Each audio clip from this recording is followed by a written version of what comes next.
오늘 안녕하십니까. 여기 나와보니까 이 전에 우리 부장님도 계시고 또 동료 이진규 시장도 있고 많이 있습니다. 지금 보니까 옛날 고향 못 친 모입니다. 제가 이 세미나 제목을 보고 생각한 건 뭐냐 하면 역시 이 뭔가 아시는 분이 소장님을 하시니까 이 남성욱 박사님의 리더십을 가지니까 세미나의 제목이 뭐 좀 가는 것 같아요. 그리고 이제 우선 그런 생각을 해봤습니다. 제가 이제 안드레이 랑호프 교수님의 이제 발표에서 토론을 하려고 그러는데요.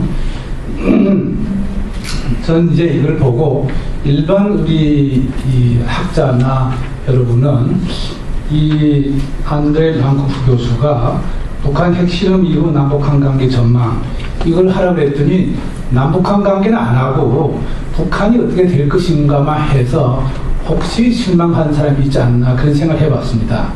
근데 저는 이것이 전혀 그렇지 않고 2006년 10월 9일 날 북한이 제1차 핵실험 한 이후에 그때 지금 이 박관영 전 국회의장, 지금 김석우 원장와 계시는데 그때 책을 발간했느냐 하면 통일은 산상태처럼 온다 이렇게 되어 있었어요.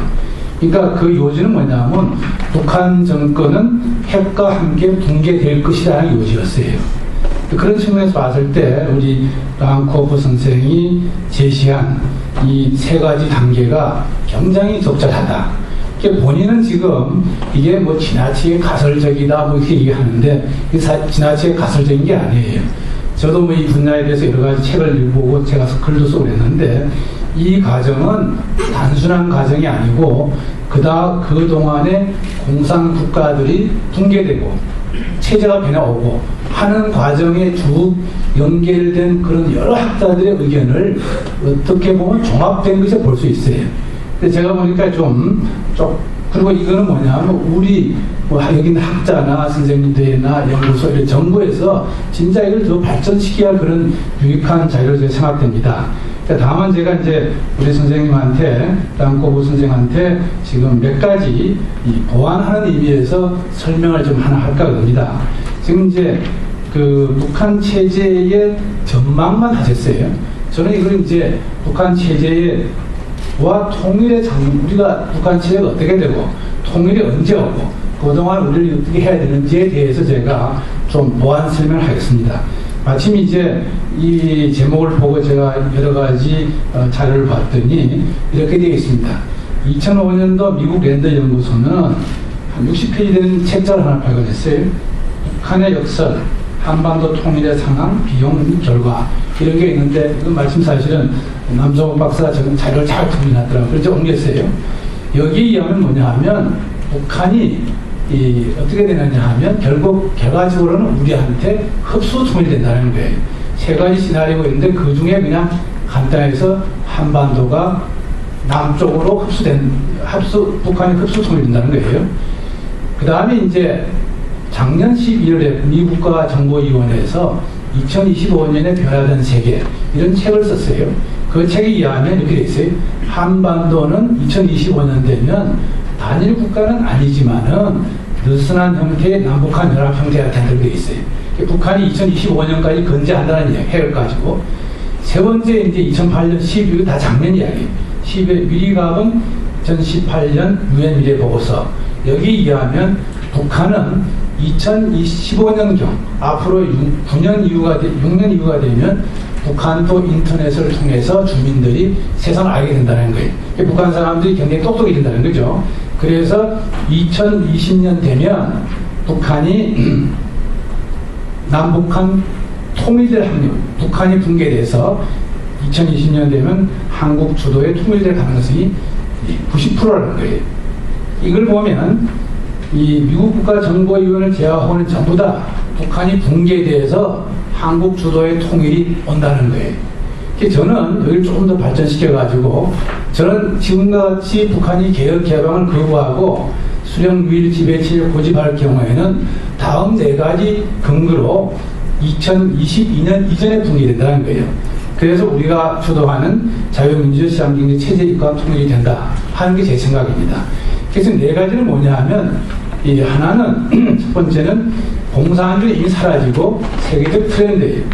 우리가 한 20년 전만 하더라도 공산주의 국가와 자유민주주의 국가가 엇비슷해서 했어요. 지금 4개밖에 없어요. 있는 4개도 다 짝퉁이다 이게. 중국, 베트남은 이미 경제는 자본주의, 쿠바는 공산주의를 하지만은 사실은 형제가 같은 나라예요. 북한도 공산주의는 이건 절대 군주 나라예요. 공산주의와 상관없는 나라예요. 따라서 이런 나라들도 우리가 동구에서 봤던 것이 그런 식으로 갈 거다 이런 이야기입니다. 그 다음에 둘째는 북한 체제 자체의 문제점이 뭐냐 하면 붕괴가 된다 이거죠. 지금 우리 선생님은 3가지 이 단계적, 저는 이렇게 생각합니다. 비슷한데 장성택 등의 후계인을 내세운 3대 세석, 개혁적 성향의 군부의 반김정에 붙었다.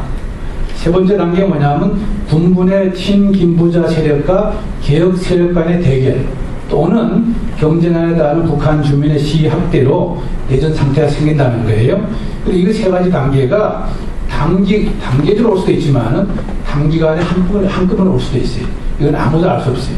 그 다음에 셋째가 뭐냐면 남북한 간의 국력 격차가 심화되어 있다는 거예요.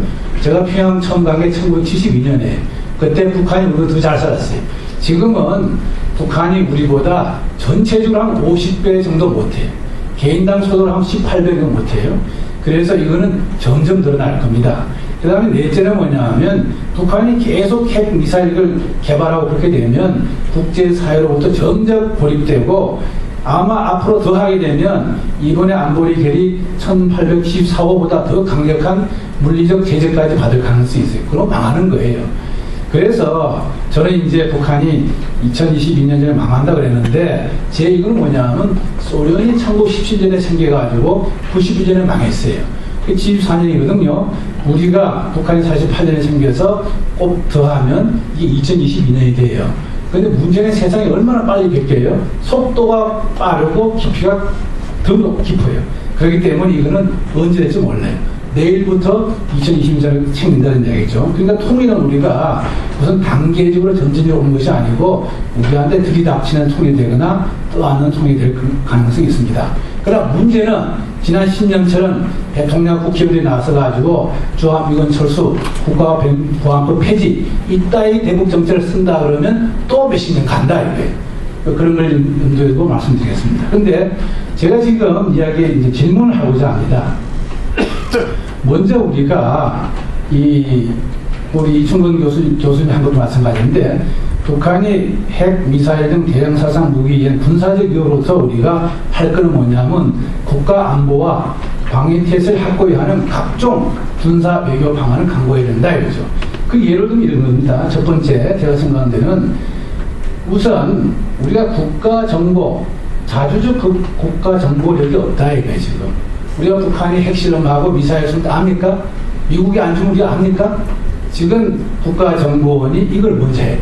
국가정보원 개편돼야 돼요. 그런 의미에서. 두 번째는 뭐냐 하면 우리가 지금 고공 무인 정보기, 비행기 이게 돈이 없어서 우리가 2012년까지 하게 연기했어요. 이거 우리가 해야 된다 이거예요. 또 벙커 스트라이크, 북한이 핵을 가지고 있다 이거예요. 그럼 그걸 미사일 쏠 수 있는 그 부분을 우리가 할 수 있는 능력을 가지고 이건 이제 내년인가 후년이 된다는 거예요. 이것도 잘못하면 어떻게 될지 몰라요. 이러한 역할을 하는 군사 외교적인 방향은 여기 생략을 하겠어요. 대충 그런 게 있다는 거죠. 그 다음에 이제 뭐냐 하면 우리가 지금 북한이 친중 정권이 서거나 안 그러면 우리한테 흡수된다는 거예요. 이 문제의 실질적인 대책을 세워야 된다 이거죠. 예를 들면 우리 교수님은 사실 적절하게 냄새만 푼 게 있어요. 중국이 정치 군사적 개입할 때 어떻게 해야 되느냐, 남북한 군사 충돌을 지금 어떻게 하느냐, 북한이 지금 500만 이상이 지금 난민 유입돼 북한이 급해서 생기면 이런 경우 우리가 어떻게 해야 되느냐 이거예요. 북한이 붕괴했을 때 5027, 5029를 어떻게 해야 되느냐, 북한 지역 재건 방향과 관리 방안을 어떻게 해야 되느냐, 막대한 액수의 통일 비용이 드는데 이걸 어떻게 해야 되느냐.